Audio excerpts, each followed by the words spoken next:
सभी विद्यार्थियों को राधे राधे। आशा है आप सभी कुशल मंगल होंगे। मैं सुप्रिया कश्यप और वरदान एचएस पर आपका स्वागत है। विद्यार्थियों, आपकी क्लास 12th की पॉलिटिकल साइंस की सेकंड बुक का सेकंड चैप्टर आज स्टार्ट होगा, जिसका नाम है एक दलीय प्रभुत्व का दौर। एक दल, कौन सा दल मतलब कौन सी political party? India National Congress की। ठीक है, भारतीय राष्ट्रीय कांग्रेस की इसमें बात चलेगी। प्रभुत्व यानी कि दबदबा है, सीधी भाषा में बताओ भौकाल। ठीक है। जब भारत आजाद हुआ था उस समय पर कांग्रेस से बड़ा और पावरफुल दल या पार्टी कह लो कोई नहीं थी उस समय। ठीक है, इसको टक्कर देने वाली कोई पार्टी नहीं थी। जितने भी बड़े बड़े नेता थे, नेहरू हो गए, पटेल हो गए, आदि इत्यादि जितने भी बड़े बड़े नेता थे देश के, वो सब कांग्रेस के ही नेता थे। ओके। तो शुरुआत के जो चुनाव होते थे ना भारत में, आम चुनाव, जनरल इलेक्शन, ठीक है, तो उसमें जो है कांग्रेस ही जीत के अपनी सरकार बनाती थी। ओके। तो इस चैप्टर में आप इस बारे में जानेंगे। ओके। तो आइए बिना समय की बर्बादी करते हुए चैप्टर को स्टार्ट करते हैं। फर्स्ट टॉपिक है आपका भारतीय राष्ट्रीय कांग्रेस। पहले आप इसके बारे में थोड़ा सा जान लीजिए, कांग्रेस के बारे में। इस दल की स्थापना 28 दिसंबर 1885 को हुई थी। और किसने की थी? एक थे अंग्रेज अधिकारी, ब्रिटिश अधिकारी। ओके। इनका नाम था ए.ओ. ह्यूम। इन्होंने कांग्रेस की स्थापना की थी 28 दिसंबर 1885 को। ब्रिटिश अधिकारी या फिर कह लो अंग्रेज अधिकारी ए.ओ. ह्यूम ने राष्ट्रीय कांग्रेस की स्थापना की थी। ओके। और कहाँ पर की थी ये पूछ लिया जाए तो भाई की थी बम्बई में, मुंबई में। ठीक है, आज के समय पर मुंबई कहते हैं, पहले बम्बई कहते थे। ओके। इसका प्रथम अधिवेशन भी मुंबई में ही हुआ था। ठीक है, जो इसका पहला जो अधिवेशन था वो भी बम्बई में ही हुआ था। ठीक है, स्वतंत्र भारत के शुरुआती चुनावों में यही दल जीतकर सत्ता में आता था। ओके, जैसा कि मैंने अभी आपको स्टार्टिंग में ही बता दिया, जो भारत के शुरुआती जो आम चुनाव, लोकसभा के जो चुनाव होते थे, जो जनरल इलेक्शन जो होते थे, उनमें कांग्रेस ही जीतकर अपनी सरकार बनाती थी। ओके। नेक्स्ट टॉपिक आपका आ जाता है लोकतंत्र स्थापित करने की चुनौती। ओके, देखो फर्स्ट चैप्टर मैंने आपको पढ़ाया था, उसमें एक टॉपिक था कि जब भारत आजाद हुआ था तो भारत के समक्ष 3 चुनौतियां थी। उसमें से देखो पहली चुनौती क्या थी कि भारत की जनता को एकता के सूत्र में बांधने की चुनौती। ठीक है, एकता के सूत्र में बांधने की चुनौती। तो वो किस चीज़ की वो बात कर रहा था उस चुनौती में? वो बात कर रहा था कि जो 565 जो रियासतों में देश बटा हुआ है, उनको एकता के सूत्र में उनको एक कैसे किया जाए, उनको भारत में कैसे मिलाया जाए। तो वो तो उसी चैप्टर में खत्म हो गई थी वो वाली चुनौती की बात तो। फिर उसमें दूसरी चुनौती थी कि लोकतंत्र स्थापित करने की चुनौती। ठीक है, भारत के सामने आज़ादी के बाद दूसरी चुनौती थी लोकतंत्र स्थापित करने की चुनौती। ठीक है, तो इस वाले टॉपिक में आप इस बारे में जानेंगे कि इस चुनौती को भारत ने कैसे निपटारा किया इस चुनौती का। ठीक है, तो देखो 15 अगस्त 1947 को भारत स्वतंत्र हो गया था। तब भारत के बड़े-बड़े नेताओं ने यह तय किया कि हम भारत में लोकतंत्र की स्थापना करेंगे ताकि शासन में जनता भी भागीदारी हो। ठीक है, देखो भारत आजाद हुआ था। आजादी से पहले भारत हर प्रकार के शासन सह चुका था। ठीक है, राजतंत्र सह चुका था, राजाओं की तानाशाही सह चुका था। ओके।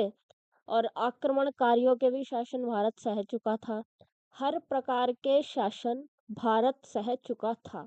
तो जब भारत आजाद हुआ उसके बाद जो हमारे देश के बड़े बड़े नेता जो थे, उन्होंने ये डिसाइड किया कि अब हम ऐसा शासन और नहीं सहेंगे, बल्कि हम एक ऐसे शासन की स्थापना करेंगे जिसमें जनता भी बराबर की भागीदारी हो।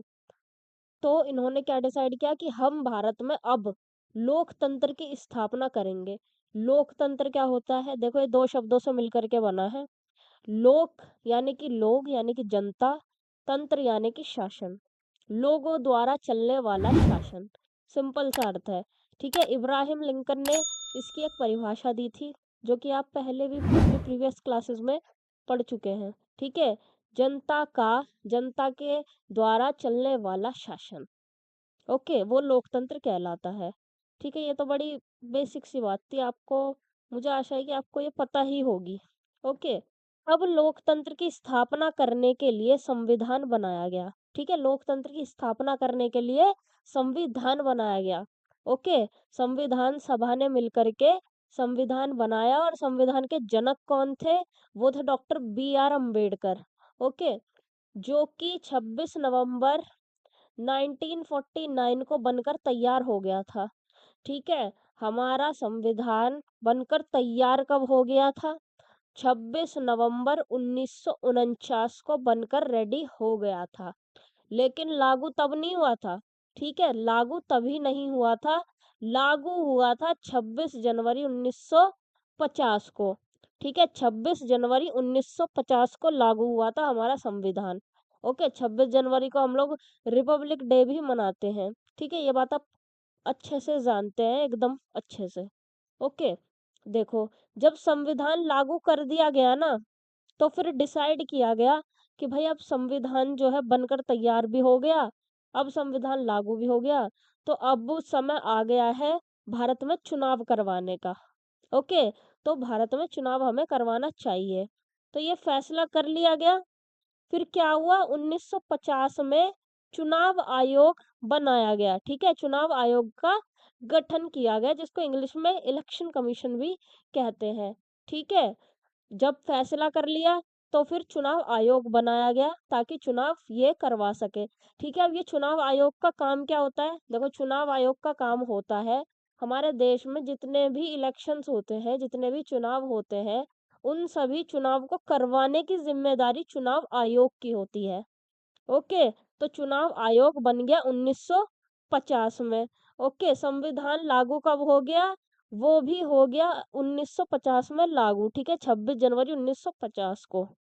ओके, देखो, चुनाव होने तक, चुनाव का निर्णय आने तक के लिए नेहरू की उपाध्यक्षता में 25 सितंबर 1946 को अंतरिम सरकार बनाई गई थी।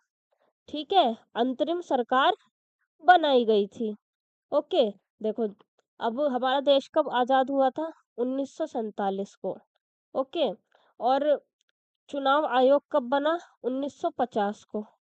ठीक है, लेकिन हमारे देश के चुनाव कब हुए?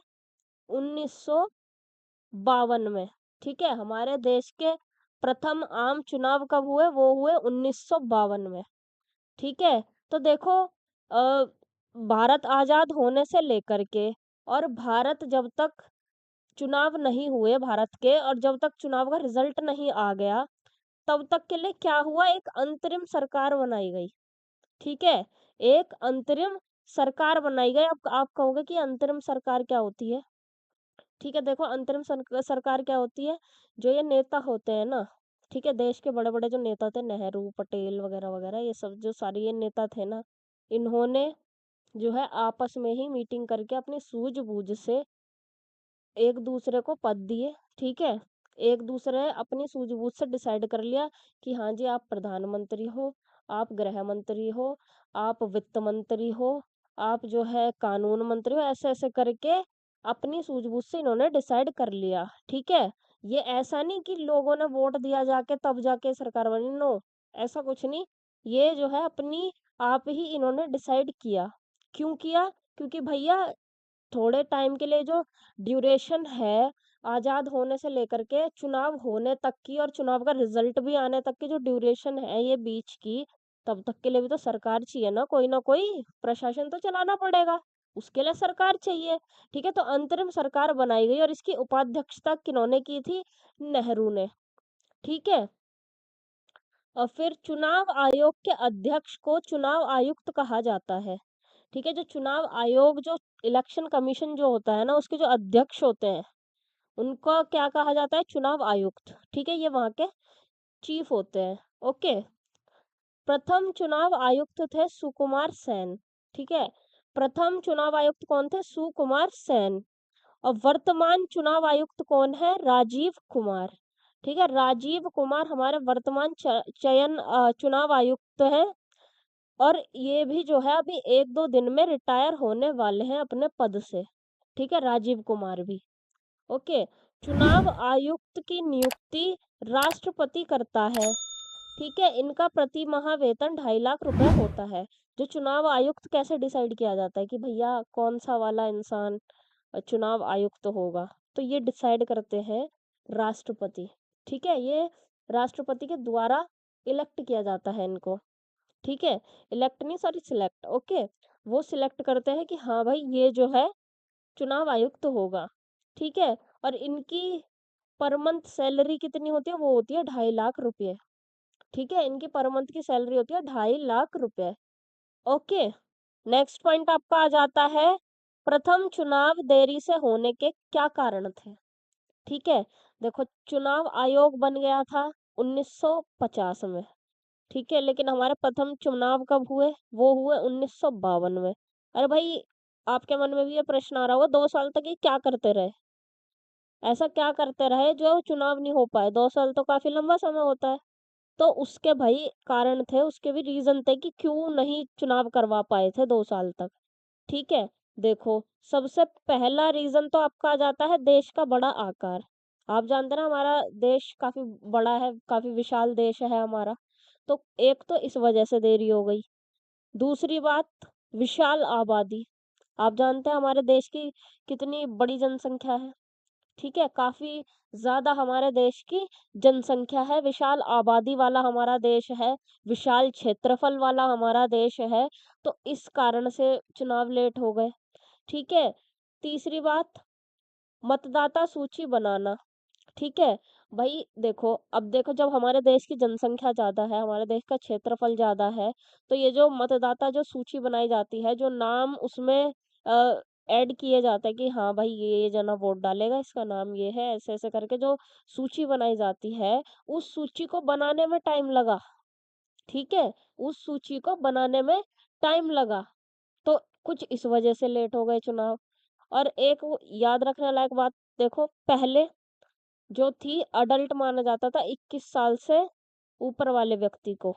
ठीक है, 21 साल से ऊपर वाले व्यक्ति को पहले अडल्ट माना जाता था, वो पहले वोट डालने के अधिकारी होते थे। लेकिन अब क्या हो गया है, अभी 18 साल से ऊपर वाले व्यक्ति को अडल्ट माना जाता है। और 18 साल से ऊपर के व्यक्ति वोट डाल सकते हैं। ओके, लेकिन पहले ये जो थी सीमा, ये 21 वर्ष की थी। ओके। अब देखो चौथी बात, चुनाव प्रचार व कम साक्षरता के कारण लेट हुआ चुनाव। देखो, जो ये भाई हमारे देश जो है ना उस टाइम जो था कम साक्षर था। ठीक है, कम साक्षर मीन्स कम पढ़ा लिखा। पढ़े लिखे जो लोग थे वो बहुत ही कम थे। लिटरेसी रेट हमारे देश की बहुत कम थी। 1951 में हमारी लिटरेसी रेट ओनली 15% थी। ठीक है, तो भाई लोगों को जो है जागरूक करना था चुनाव के बारे में, चुनाव के बारे में उन्हें बताना था, वोट डालने के अधिकार के बारे में उन्हें बताना था। तो इस चीजों में भी समय लग गया और चुनाव प्रचार करवाने में भी काफी टाइम गया। ठीक है, तो इस कारण से भी चुनाव लेट हुए। ओके। प्रौद्योगिकी का अभाव व कर्मचारियों को प्रशिक्षण देना। ठीक है, देखो अभी तो टेक्नोलॉजी है, सोशल मीडिया हमारे पास है, इजीली चुनाव प्रचार भी हो सकता है, लोगों को हम वोट डालने के लिए जागरूक भी कर सकते हैं। ठीक है, अभी लेकिन पहले ऐसा नहीं था। पहले ऐसा नहीं था, टेक्नोलॉजी बहुत कम थी। ओके, तो इस कारण से भी लेट हुआ। और फिर कर्मचारी को प्रशिक्षण देने में, देखो जब जैसे अ, वोटिंग होती है देश में, तो जो है कर्मचारियों को हायर किया जाता है। ठीक है, अब जब उन्हें हायर करेंगे तो भाई उससे पहले उन्हें ट्रेनिंग भी तो देनी पड़ेगी ना। तो ट्रेनिंग देने में भी टाइम लगा। ठीक है, टेक्नोलॉजी की कमी थी, कर्मचारियों को प्रशिक्षण देना था, इस वजह से भी लेट हुआ। और छठी बात आपकी आ जाती है, मतदाता सूची में महिलाओं का नाम गलत दर्ज हो गए थे। ठीक है, देखो हुआ क्या था, जब मतदाता सूची जब बन रही थी ना, तो उसमें करीब 40 लाख महिलाओं का नाम गलत दर्ज हो गया था। लगभग 40 लाख महिलाओं को। अब वो कैसे दर्ज हो गया था, आप ये एक एग्जाम्पल के साथ जानो। ठीक है, देखो जैसे आए किसी के घर पे हैं, तो कोई एक जना बता रहा है कि ऐसे ऐसे हमारे घर में है। तो उन्होंने कह दिया कि मेरा नाम है, जैसे कि मान लो मेरा नाम है मोहन। तो एक यहाँ पे मोहन की पत्नी रहती है, मोहन का लड़का रहता है, मोहन की लड़की रहती है, मोहन की मम्मी रहती है, मोहन के पापा रहते हैं। ऐसे करके मतलब महिलाओं का नाम हो गया उसमें गलत। ठीक है, इसी प्रकार से जैसे किसी पड़ोसी से पूछ लिया कि भाई ये है राम का घर, यहाँ पे राम की पत्नी रहती है, राम की लड़की रहती है, राम की बहन रहती है, ऐसे करके। तो इसमें इस प्रकार से नाम हो गए, लगभग 40 लाख महिलाओं के नाम गलत दर्ज हो गए। ठीक है, तो इन कारणों से जो प्रथम आम चुनाव हमारे हुए वो हुए लेट। ठीक है, वो हो गए लेट इस कारण से। और देखो भाई, जब कोई चीज पहली पहली बार करते हैं, ये पहली बार ही तो हमारे यहाँ हो रहा था। ठीक है, पहली बार तो चुनाव हो रहे थे, तो जब पहली पहली बार होता है तो देखो गलतियां होती हैं, और लेट भी वो चीज हो जाती है, देरी हो जाती है। ओके, तो फिर जब ये देखो हमारा जो आम चुनाव था वो लेट हुआ, ठीक है, और फिर ऊपर से 40 लाख महिलाओं के नाम गलत दर्ज हो गए। तो तब ना यूरोपीय देशों ने भारत का बनाया भाई मजाक, मजाक उड़ाया भारत का, कि देखो भाई अभी अभी तो देश आजाद हुआ है, और बस की है नहीं, करने चले लोकतंत्र की स्थापना, करने चले चुनाव अपने देश में। ऐसे करके यूरोपीय देशों ने भारत का मजाक उड़ाया, जो कि उन्हें नहीं उड़ाना चाहिए था। ओके भाई, पहली बार हो रहा है, ठीक है, सपोर्ट करना चाहिए, मजाक उड़ा रहे हैं। ठीक है, हिंदुस्तानी संपादक नामक समाचार है, हिंदुस्तानी संपादक नामक एक समाचार पत्र था, उसने ये कहा, ठीक है, कि भारत का चुनावों में महिलाओं को शामिल करना इतिहास का एक बहुत बड़ा जुआ साबित होगा। ठीक है, जो ये हिंदुस्तानी संपादक नामक एक समाचार पत्र था ना, इसने अपने समाचार पत्र में, अपने अखबार में छापा कि भारत ये जो चुनावों में महिलाओं को शामिल कर रहा है ना, ये इतिहास का बहुत बड़ा जुआ साबित होगा। ठीक है, मतलब देखो जो भारत था, भारत ने ना आजाद होते ही महिलाओं को भी वोट डालने का अधिकार दिया, लेकिन और जगह ऐसा था नहीं। ठीक है, तो भारत को काफी डिस्करेज करा जा रहा था कि खामा खा महिलाओं को शामिल कर ले, जो कि नहीं करना चाहिए था। ठीक है, देखो हमारे भारत ने कितना अच्छा ट्राई किया कि आजाद होते ही महिलाओं को भी वोट डालने का अधिकार दिया, जबकि और देशों में आप देख लो एग्जाम्पल उनके। अमेरिका में काफी लेट मिला महिलाओं को वोट डालने का अधिकार। ये जितने अपने ये पश्चिमी देश है, इन्होंने भी बहुत टाइम बाद दिया था। और अरब कंट्रीज जो हैं, इनको अभी कुछ साल पहले ही महिलाओं को वोट डालने का अधिकार मिला है, तब भी ये डिस्करेज कर रहे थे। ठीक है, तो भारत ने काफी अच्छा ट्राई किया था, लेकिन वो थोड़ा लेट हो गया, लेकिन तब भी भारत का मजाक उड़ाया गया, जो कि नहीं उड़ाना चाहिए था।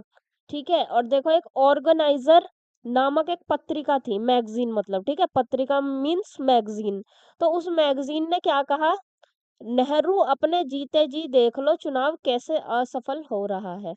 ठीक है, इन्होंने क्या कहा ऑर्गेनाइजर मैगजीन ने, कि नेहरू अपने जीते जी देख लो कैसे तुम्हारा चुनाव असफल हो रहा है। ओके, तो काफी डिस्करेज भारत को किया गया देर से चुनाव होने के कारण। ओके, नेक्स्ट टॉपिक आपका आ जाता है पहले 3 चुनावों में कांग्रेस का प्रभुत्व। ठीक है, देखो सबसे पहली बात आम चुनाव। तो इसको आम चुनाव क्यों कहते हैं? इसको आम चुनाव देखो इसलिए कहा जाता है क्योंकि इसमें आम जनता भाग लेती है, तो इसलिए इसको आम चुनाव कहा जाता है। ठीक है, या फिर इसको लोकसभा के चुनाव भी कहते हैं। ठीक है, इंग्लिश में जनरल इलेक्शन। ओके, अब देखो पहला चुनाव जो कि हुआ था 1952 में। ठीक है, दूसरा चुनाव कब हुआ था? 1957 में। तीसरा चुनाव कब हुआ? 1962 में। ठीक है, हर 5 साल बाद हमारे लोकसभा के चुनाव होते हैं, हमारे आम चुनाव होते हैं। अभी जैसे कि देखो 2024 में हुए थे ना हमारे चुनाव, जनरल इलेक्शन, इसमें बीजेपी जीती। ओके, देखो तो जो ये पहला चुनाव जो था हमारा, इसमें जीती कौन थी? कांग्रेस जीती थी।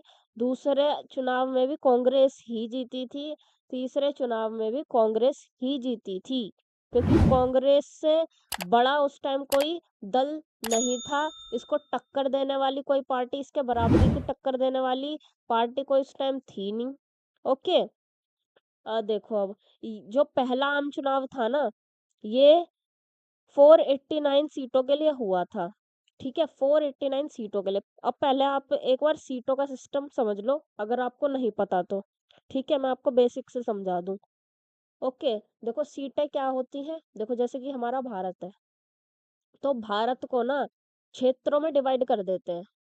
ठीक है, एरियाज डिवाइड कर देते हैं। अब जैसे कि गोकलपुरी विधानसभा, रोहतास नगर विधानसभा, ऐसे ऐसे करके विधानसभा में ऐसे डिवाइड कर देते हैं देशों को। ठीक है, आप सिंपल लैंग्वेज में समझिए, बेसिक से समझाऊं मैं आपको। एरियाज डिवाइड कर देते हैं। ठीक है, तो वो जो एरियाज जो डिवाइड करते हैं ना, अब मैंने बोला कि 489 सीटों के लिए चुनाव हुआ, मतलब कि 489 एरियाज में भारत को उस टाइम डिवाइड करके रखा था चुनावों के लिए। ठीक है, सीट बोलूं तो एक एरिया, एक सीट मतलब एक एरिया जो डिवाइड करके रखा है। एक सीट इज इक्वल टू एक निर्वाचन क्षेत्र। ठीक है, पॉलिटिकल लैंग्वेज में भी समझो। ठीक है, निर्वाचन क्षेत्र, निर्वाचन क्षेत्र बोलेंगे। ठीक है, एक सीट इज इक्वल टू एक निर्वाचन क्षेत्र। ठीक है, तो ये जो निर्वाचन क्षेत्र जो होता है, इसमें से हर पार्टी का एक प्रतिनिधि खड़ा होता है। ठीक है, लोकसभा के चुनाव होते हैं तो वो एमपी के पद के लिए खड़े होते हैं, मेंबर ऑफ पार्लियामेंट। ठीक है, एमपी के पद के लिए वो खड़े होते हैं। ठीक है, तो देखो जैसे कि ये 489 सीट मैंने बोला अभी। ठीक है, तो 489 सीटों पे हर पार्टी अपना जो है कैंडिडेट खड़ा करेगी। ठीक है, तो जिस पार्टी के ज्यादा कैंडिडेट जीतेंगे, ज्यादा मीन्स बहुमत जिसके पास आएगा, बहुमत क्या होता है? 489 सीट है तो इसका हाफ कर दो। ठीक है, इसका बिल्कुल आधा कर दो, तो वो जो आंकड़ा आएगा, उस जितने उस पार्टी के मेंबर जीतेंगे, कैंडिडेट जीतेंगे, वो पार्टी जीत जाएगी। ठीक है, तो 489 सीटों के लिए पहला आम चुनाव हुआ था। ओके, तो जैसे कि कांग्रेस ने अपने कैंडिडेट्स खड़े करे। ठीक है, सभी पार्टीज ने अपने कैंडिडेट खड़े किए होंगे। ठीक है, फिर क्या हुआ?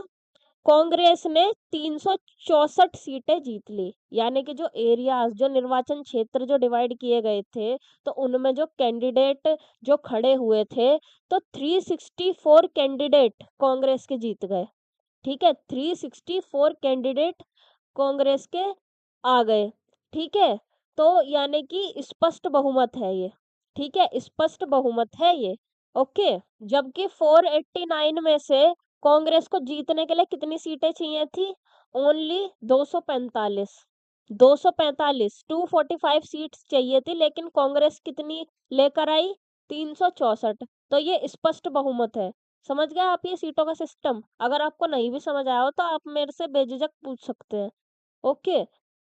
फिर देखो दूसरा स्थान किसको मिला? दूसरा स्थान मिला कम्युनिस्ट पार्टी को। ठीक है, सेकंड कौन आया था? फर्स्ट तो कांग्रेस आई, सरकार भी उसकी बनी, तो भाई सेकंड भी तो कोई ना कोई आया होगा। कम्युनिस्ट पार्टी सेकंड आई थी। ठीक है, जिसको शॉर्ट फॉर्म में सीपीआई भी बोलते हैं। ठीक है, सीपीआई, इसको प्राप्त हुई थी 16 सीट मात्र। ठीक है, 16 सीटें इसको प्राप्त हुई थी सीपीआई को। ओके, अब देखो दूसरा जो आम चुनाव हुआ था, पहला वाला कितनी सीटों के लिए हुआ? 489 सीटों के लिए। लेकिन जो दूसरा वाला हुआ, ये हुआ 494 सीटों के लिए, यानी कि भारत के जो निर्वाचन क्षेत्र थे उसको बढ़ा दिया गया। ठीक है, भारत में जो निर्वाचन क्षेत्र जो डिसाइड करके रखे थे, उसको बढ़ा दिया गया। ठीक है, तब कितने निर्वाचन क्षेत्र हो गए? 494। ठीक है, तो 494 सीटों के लिए दूसरा आम चुनाव हुआ। ठीक है, जिसमें से कांग्रेस कितनी लेकर के आई अपनी सीट? 371। ठीक है, 371 कांग्रेस लेकर के आई। ओके, जबकि कांग्रेस को जीतने के लिए कितनी चाहिए थी? 247 सीटें। 247 सीटें, लेकिन कांग्रेस लेकर कितनी आई? 371, 371 सीट्स। ओके, स्पष्ट बहुमत था ये भी। ठीक है। दूसरा स्थान इसमें भी कम्युनिस्ट पार्टी का आया था, सीपीआई का इसमें भी दूसरा स्थान आया था दूसरे आम चुनाव में। ठीक है, 27 सीटें इसको प्राप्त हुई थी सीपीआई को। ठीक है, 27, 27 इसमें बढ़ोतरी हुई इनकी। पिछली बार 16 सीट आई थी इनकी, इस बार आई थी इनकी 27 सीटें। ठीक है, केरल में कांग्रेस कमजोर हो जाने के कारण, ठीक है, केरल जो हमारा राज्य है, इसमें ना कांग्रेस हो गई थी कमजोर दूसरे आम चुनाव में। ठीक है, तो सीपीआई ने केरल में गठबंधन की सरकार बनाई थी। ठीक है, कांग्रेस वहां पर कमजोर हुई, सीपीआई की 27 सीटें आई, तो सीपीआई ने एक दो पार्टी से और जितनी भी पार्टी से गठबंधन करके वहां पे अपनी सरकार बनाई केरल में। ठीक है, केरल में अपनी उन्होंने सरकार बना ली, जो कि भारत की प्रथम गठबंधन सरकार थी। ठीक है, भारत की फर्स्ट गठबंधन सरकार सीपीआई की थी, जो कि केरल राज्य में बनी थी। ठीक है, सीएम कौन थे? सीएम थे नंबूदरी पाद। ठीक है, नंबूदरी पाद वहां के सीएम थे। ओके, तो फिर क्या हुआ ना, कांग्रेस ने क्या किया, ईर्ष्यावश कांग्रेस को चिढ़ हुई। ठीक है, कांग्रेस को ये चिढ़ हुई कि भाई पूरे देश में हमारी सरकार है, सिर्फ ये केरल में ही क्या है। तो इनको चिढ़ हुई कि नहीं भाई, केरल में भी जो है हमारी ही सरकार होनी चाहिए, ऐसा नहीं हो सकता कि वो अन्य पार्टी की सरकार हो। ठीक है, तो 1959 में कांग्रेस ने अनुच्छेद 356, 356 का यूज करते हुए राष्ट्रपति शासन वहां पर स्थापित कर दिया। ठीक है, जिससे क्या हुआ, राष्ट्रपति शासन स्थापित करने से वहां पर सीपीआई के गठबंधन सरकार को बर्खास्त कर दिया गया। ठीक है, वो डिसमिस हो गई वहां पर फिर उनकी सरकार। ठीक है, राष्ट्रपति शासन वहां पर लागू कर दिया। ओके, अब देखो तीसरा आम चुनाव देख लो। ये भी चुनाव 494 सीटों के लिए ही हुए थे। ठीक है, कांग्रेस इसमें लाई थी 361 सीटें। ठीक है, इसमें कांग्रेस थोड़ी घटी। ओके, 361 सीटें कांग्रेस इसमें लेकर आई। ये भी वैसे एक स्पष्ट बहुमत ही था, क्योंकि जीतने के लिए तो 247 सीटें ही कांग्रेस को इसमें चाहिए थी। ठीक है, दूसरा स्थान फिर से इसमें सीपीआई को ही प्राप्त हुआ था। इसको मिली थी सीपीआई को 20 सीटें।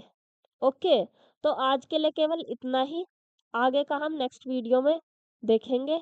अगर आपको कोई भी छोटी से छोटी या बड़ी से बड़ी कोई भी प्रॉब्लम हुई हो, तो आप मुझसे अभी कमेंट सेक्शन के माध्यम से पूछ सकते हैं, या फिर बाद में भी आप मुझसे तसल्ली से सोशल मीडिया पर कांटेक्ट करके आप मुझसे पूछ सकते हैं। आपका डाउट एकदम क्लियर करवा दिया जाएगा।